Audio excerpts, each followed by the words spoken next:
जय गुरु जी।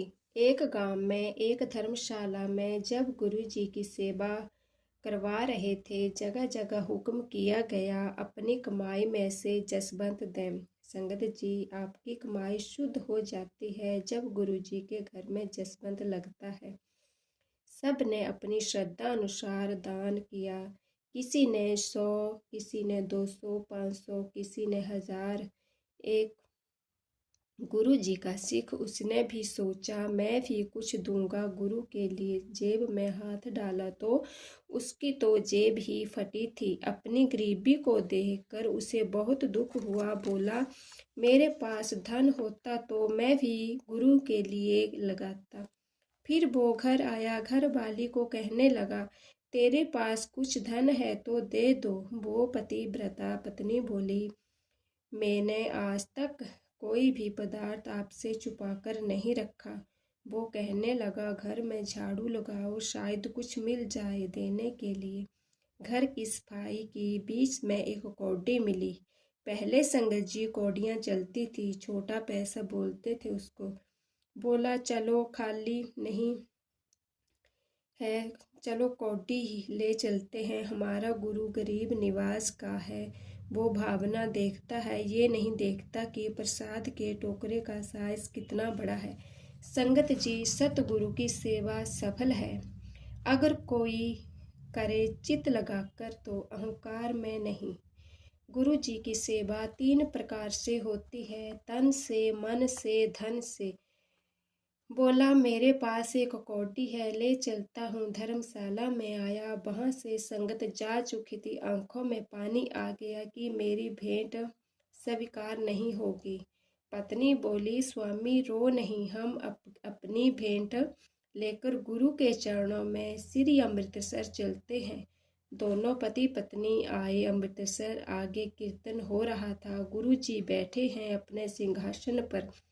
करो दर्शन गुरु के। संगत जी, सबने अपनी अपनी भेंटा रखी।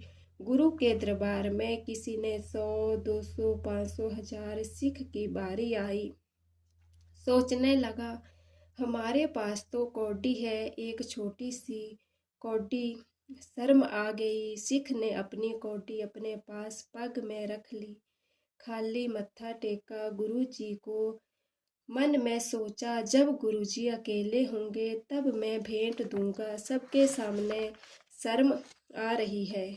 सब सब सबके पीछे जाकर बैठ गया। सब संगत ने भेंट रख दी। अरदासी ने कहा, गुरुजी आपकी आज्ञा हो तो अरदास करें, सबकी भेंटा आ गई है।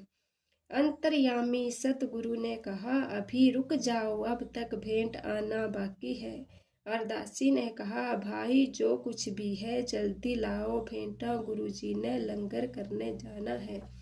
सबने कहा, जो जो लाए थे गुरुजी के लिए सब अर्पण कर दिया। अरदासी ने कहा, महाराज जी अरदास करें।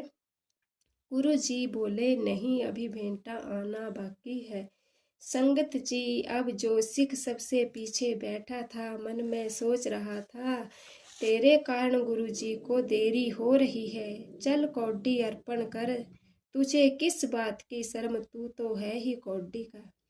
फिर सोचने लगा, कोई क्या कहेगा। घर से कौडी लाया गुरुजी के लिए। बैठा रहा। 3 बार अरदासी ने कहा, फिर सिख नहीं उठा। फिर गुरुजी अपने सिंहासन से उठ खड़े हुए।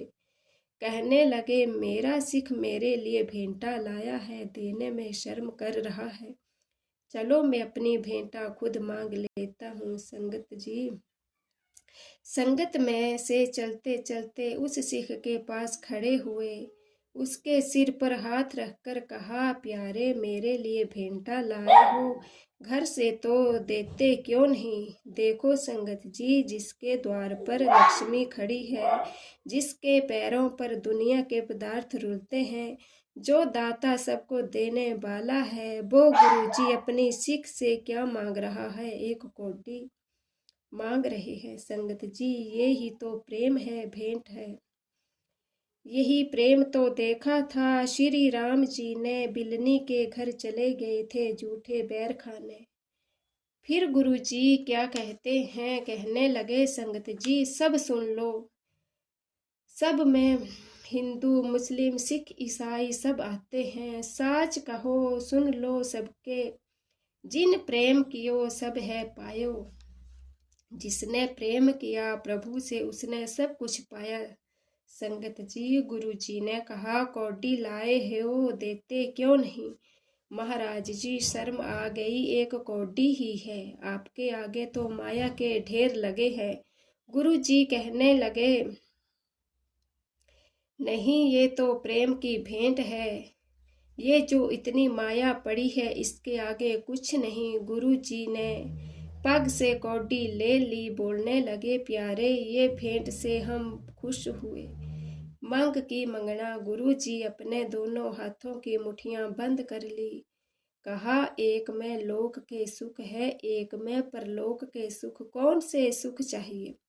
सिख कहने लगा, महाराज जी सुख होन ता दोनों सुख दे दो, लोक के भी परलोक के भी, पर साथ में नाम जाप की दात जरूर देना, कहीं मैं धन आने से तुम्हें ना भूल जाऊं।